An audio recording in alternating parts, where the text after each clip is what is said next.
roues en l'air, étayé de toutes parts comme une grande chose blessée, le Boeing où faillit périr le roi du Maroc est maintenant aux mains des techniciens américains venus à Rabat pour réparer l'oiseau royal.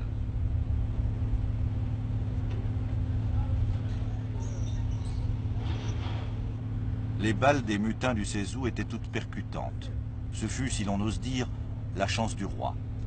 On avait oublié d'armer les chasseurs assaillants de projectiles incendiaires. Une seule balle de ce type dans les réservoirs, et c'était la fin. À quoi tient parfois une dynastie. D'Amérique aussi provient l'équipement qui remettra en état l'avion dévasté. Montant de la facture, 3 500 000 francs.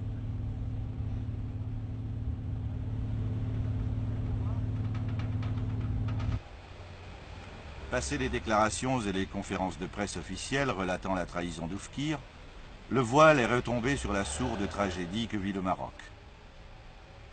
Le palais royal, mitraillé par les F-5 de Kénitra, incarne comme avant le pouvoir absolu de son locataire. Tout se passe comme si le pays retenait son souffle en attendant le troisième attentat que les augures ont prédit. Entre ce roi cible et ceux qu'on appelle ses sujets, le vide institutionnel s'est encore approfondi. Une nation entière cherche à quoi s'accrocher. Il lui reste sa piété traditionnelle.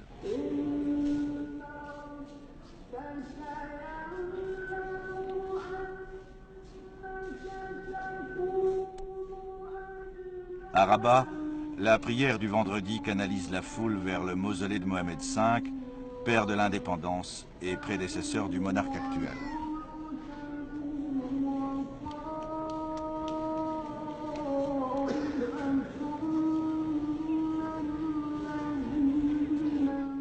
De l'avis des observateurs, jamais les Marocains ne s'étaient sentis aussi proches de celui qui leur rendit la souveraineté.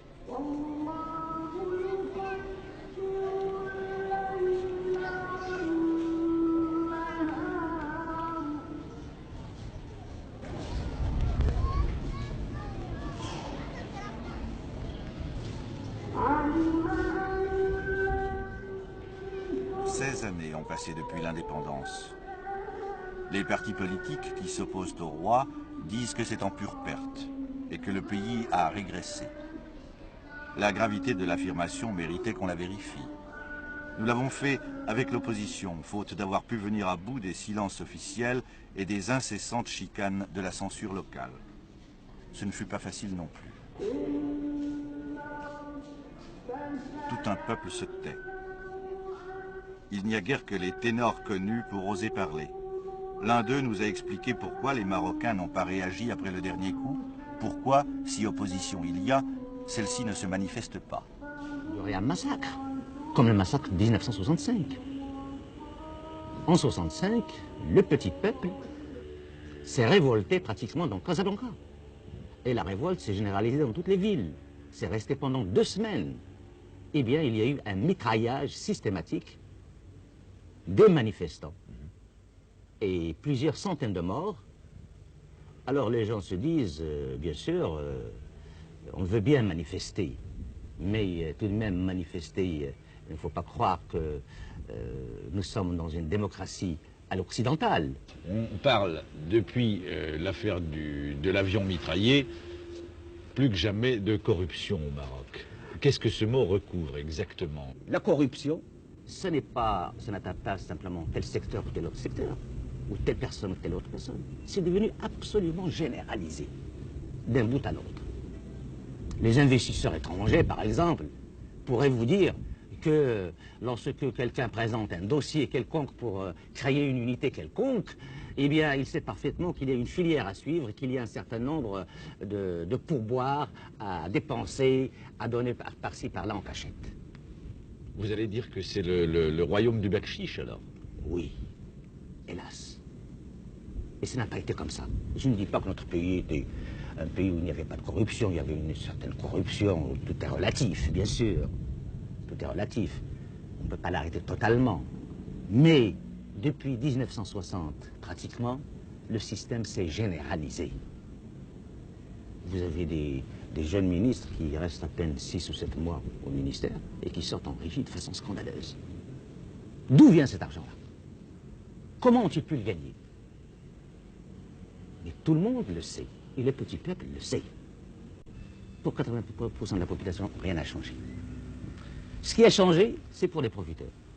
Il y avait, pendant le protectorat, la colonie française, ici, qui était 400 000 ou 450 000, qui était installée dans le secteur moderne de l'économie, les Marocains étaient en marge. Bon. Maintenant, les Marocains ont pris la place des Français qui sont partis, et ils ont la même situation que les Français qui sont partis. Leur niveau de vie est non pas comparable à celui du niveau européen, mais même supérieur.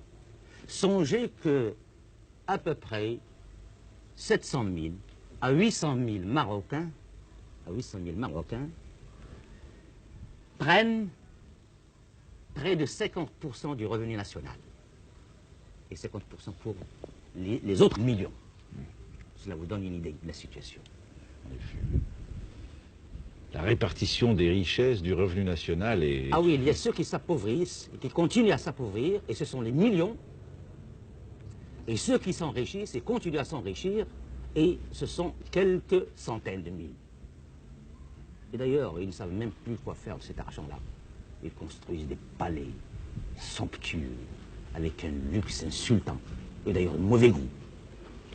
Ils exportent leur argent à l'extérieur. Ils ne ressemblent même pas à la bourgeoisie industrieuse, entreprenante du 19e et du 20e siècle européen. Non, ils n'investissent pas dans leur pays. Ils gaspillent. Un des signes concrets du gaspillage, du goût du luxe et d'un certain mépris, il faut le dire, c'est près de Rabat, le golfe de Dar es Salaam, en français, Maison de la Paix.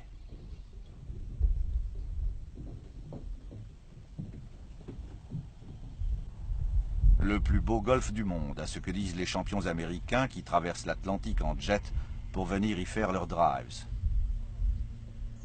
Le caddie est toujours marocain.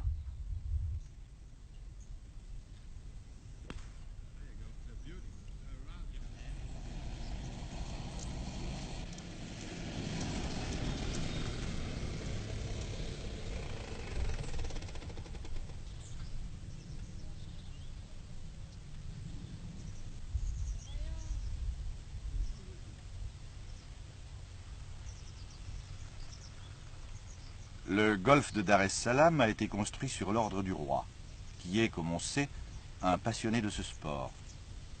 C'est une réalisation du ministère de la Promotion nationale. Tout recoupement fait, on peut affirmer que ce jouet a coûté près de 20 millions de francs. La coupe Hassan II s'y déroule chaque automne, le roi la préside et ses courtisans l'applaudissent à chacun de ses coups.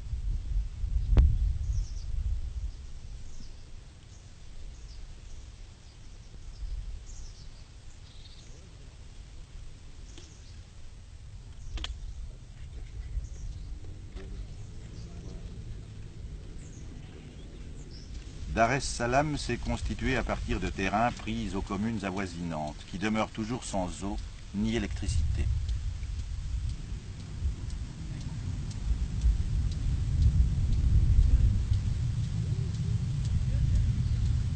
Sa superficie est de 430 hectares.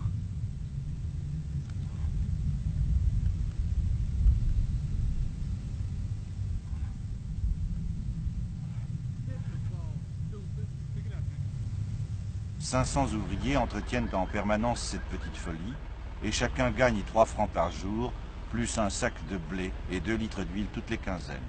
À ce tarif-là, il faut parfois stimuler la production.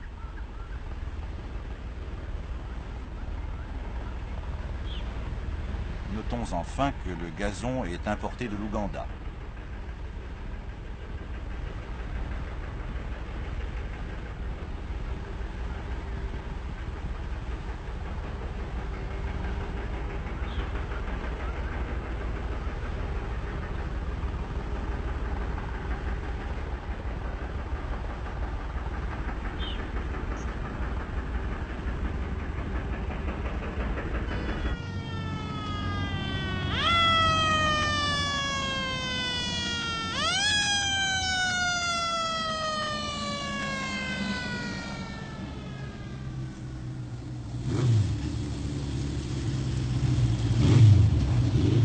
La fascination qu'exerce le grand train royal sur les privilégiés du régime a conduit à la multiplication des réceptions.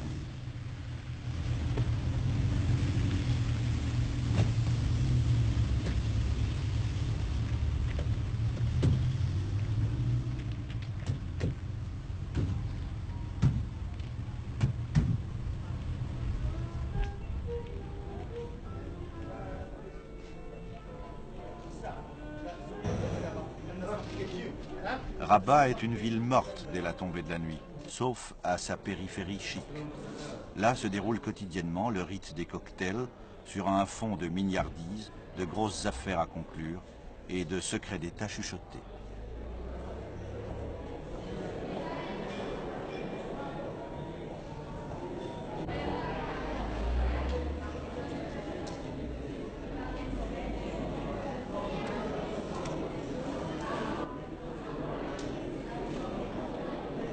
Il y a 16 millions de Marocains, plus quelques autres.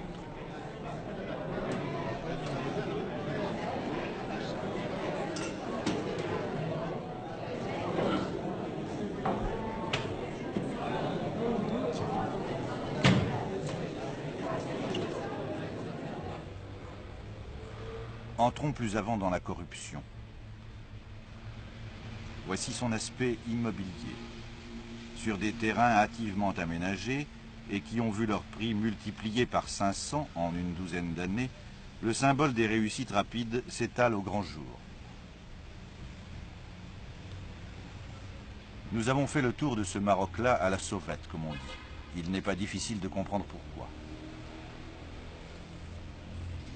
Les images suivantes, c'est un des jeunes chefs de l'opposition qui va les commenter. Alors ça, c'est la maison d'un des hauts fonctionnaires de l'État qui a plusieurs milliers de mètres carrés, un immense jardin et une muraille qui rappelle les forteresses du Moyen-Âge de chez nous. Là-bas, c'est quelques mendiants, comme on en trouve dans les portes des grands responsables du pays, qui attendent la fin du repas de midi pour recevoir peut-être quelques morceaux de pain et quelques restes de couscous ou de méchoui. Nous avons passé devant cette maison il y a un moment et vous ne m'en avez rien dit. On m'a certifié qu'elle était un cadeau de Sa Majesté Hassan II au président d'un des partis d'opposition, M. Sidi Al El-Fassi, président de l'Istiklal. Qu'est-ce que ça vous dit? Personnellement, j'ignore que cette maison est un cadeau du roi à Al El-Fassi, mais cela ne m'étonnerait guère. Le roi ayant pris l'habitude de faire souvent cadeau de villas somptueuses, soit aux personnalités qui travaillent avec lui et même ceux qui ne sont pas très loin de lui. Là, vous avez une partie d'un des plus grands bidonvilles de la ville de Rabat. Yaqoub El-Mansour, c'est le bidonville côtier. Les baraques que vous voyez là abritent en fait une population énorme qui vient de toutes les régions du Maroc, notamment du sud marocain et des provinces environnantes à la capitale, mais aussi du nord du Maroc. Ces gens viennent à la recherche d'un travail, à la recherche d'un emploi, et une fois dans la ville, ils se heurtent évidemment aux difficultés de trouver cet emploi ou ce travail. Ce bidonville n'a rien de particulier, sinon la muraille que vous voyez au fond, et que nous appelons à Rabat la muraille de la honte, parce que c'est une muraille qui a été construite sur les ordres du roi depuis plusieurs années pour cacher effectivement ce bidonville aux passagers, aux automobilistes qui logent la côte et qui vont sur les plages environnantes de Rabat, c'est-à-dire qui vont sur Temara, Skhirat et autres plages de la côte pas loin de la capitale. C'est aussi la route que le roi emprunte parfois pour aller de son palais de Skhirat c'est exact, à son palais de Rabat. C'est exact, oui. Qu'est-ce qu'on risque à faire de l'opposition quand on est membre d'un parti politique opposé au roi au Maroc? Eh bien, on risque énormément de choses. On risque la prison d'abord, on risque l'enlèvement, on risque la disparition, on risque même la liquidation physique C'est l'expérience de 10 années ou de 12 années de pouvoir absolu qu'on a eu. Vous avez fait de la prison? Vous avez d'ailleurs en face de vous la prison de Rabat, la prison civile de Rabat, où personnellement j'ai passé 9 mois en détention préventive. Et comme le dossier était vide, j'étais libéré à la fin, mais après 9 mois de détention sans aucun motif valable. Je crois que lorsqu'il s'agit d'un cadre du parti, d'un intellectuel, ce n'est pas les pires méthodes qu'on utilise.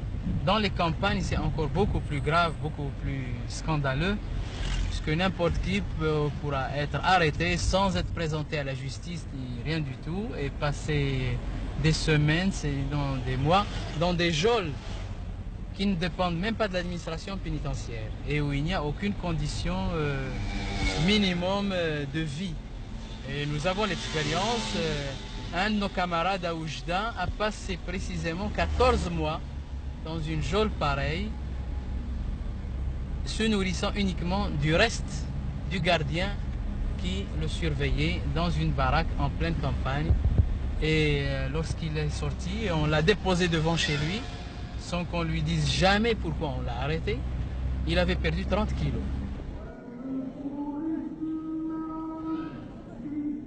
Ce genre de proclamation, c'est généralement au siège des centrales syndicales qu'on le découvre. Il donne à penser que le syndicalisme au Maroc prolonge l'opposition. Or, il n'en est rien. C'est sur le papier seulement que l'Union marocaine du travail existe comme fer de lance de l'opposition au régime. Ses adhérents n'ont pas la tête politique, et pour cause. Ils vont au plus pressé, luttant pour la stabilité de l'emploi et pour des salaires garantis quand ils en ont. L'UMT suit le mouvement. C'est tout ce qu'elle peut faire dans un pays où les investisseurs perdent confiance et licencient leur rare personnel à cause des convulsions politiques.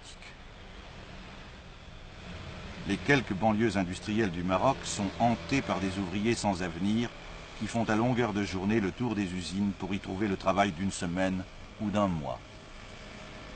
Comme ceci par exemple. Il y a combien d'années que tu cherches du travail? Ça fait 2 ans. Je ne suis pas trouvé. Depuis 1971. Et quel âge tu as? 21 ans. Et tes copains, c'est à peu près kiff-kiff? La même chose. Eux-mêmes, il y a des types qui ont la 2e année, 1re année. Même, ils n'ont jamais trouvé du travail. Est-ce qu'ils sont qualifiés comme travailleurs? Ils savent faire quelque chose? Ah ben moi, j'ai mon métier, j'ai mécanique générale. Dans la question de... Je fais le tournage, l'ajustage, c'est mon métier. J'ai mon attestation, j'ai mon diplôme, je se promène. Et les autres, je peux pas, je peux demander. Et tu crois que ça va durer longtemps encore ce système? Ça dure comme ça, parce que c'est toujours le Maroc, ça dure. C'est pas moi que je suis ici, il y a des autres types qui sont comme moi. Ben, c'est ça. Est-ce que tu es membre d'un parti politique? Non, jamais. Qu'est-ce que tu penses de l'attentat qui a eu lieu contre le roi? Ah, question politique, je peux pas. Je peux pas. Pourquoi? La question politique, je peux pas faire. Est-ce que tu fais jamais de politique? Jamais. Jamais de la vie. Mais pourquoi? Moi, je suis un jeune pauvre, je peux vivre, manger, c'est ça que je connais. Est-ce que tu manges tous les jours comme il faut? Non, jamais. Un peu. Un verre de thé et une demi-morceau de pain. Ça. Et où est-ce que tu habites? J'habite à Casa. Mais dans quoi à Casa? Dans une belle maison? Dans une cabane, comme vous savez. Vous savez, les Marocains n'habitent pas bien. À la campagne, où vit la majorité des habitants, les constats de carence sont plus nets encore. On y assiste depuis 12 ans à la reconstitution d'une véritable féodalité terrienne. Si le palais distribue quelques terres après chaque tentative de coup d'État, l'appropriation des meilleurs domaines par la famille royale n'en continue pas moins d'aller bon train.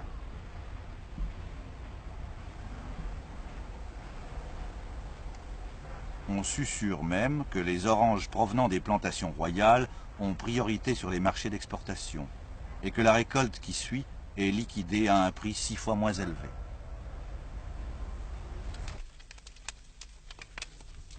Si le paysan marocain a conscience de tels faits, lui le premier intéressé, il ne les dira pas. Il passe son chemin, avec son sourire fatigué, sa capacité d'accueil et sa longue fidélité à la misère. La connaissance des choses qui vont mal lui vient par habitude, pourrait-on dire. Il ne la trouve pas dans les journaux puisqu'il ne sait pas lire. Passé 40 ans, il est tout entier résignation, souvent même à son insu.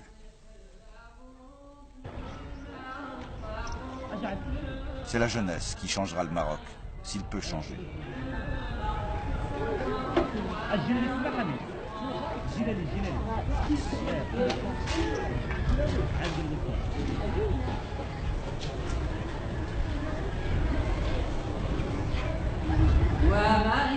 Plus de 50% de la population a moins de 18 ans.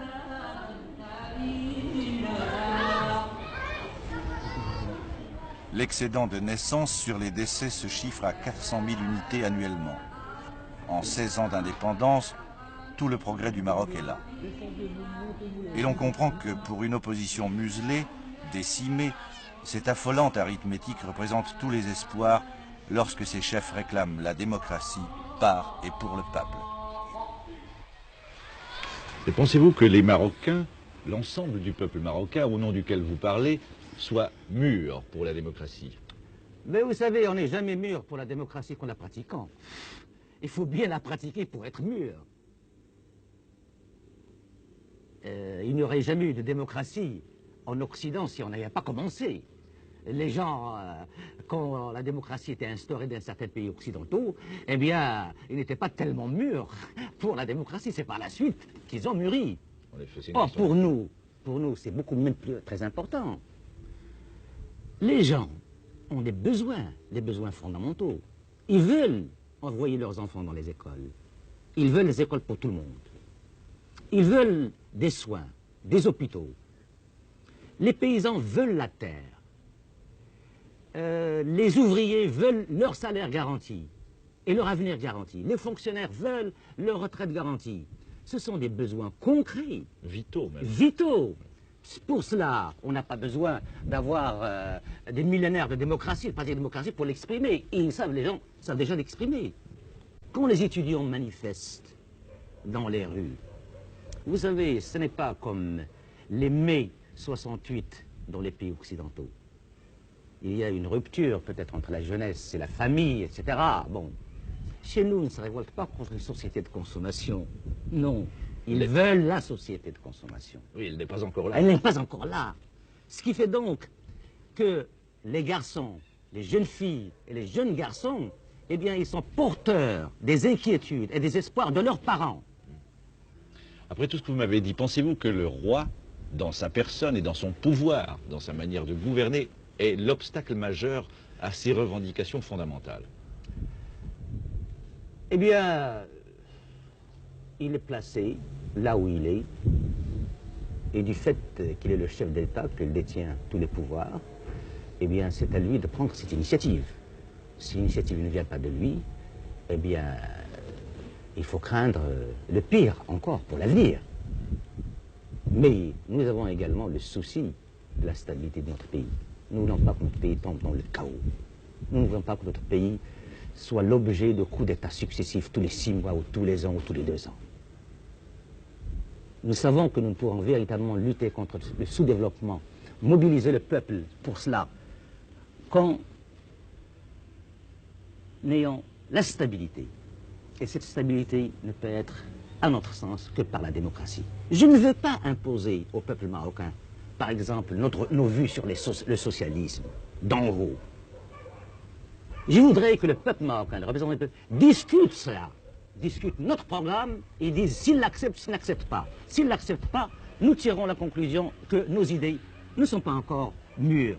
C'est pour cela que nous exigeons, que nous demandons, dans l'intérêt du pays, peut-être même dans l'intérêt de la monarchie elle-même, la convocation d'une assemblée nationale constituante, etc., cela ferait un choc. Parce que tout ce qui a été fait jusqu'à présent est complètement dépassé.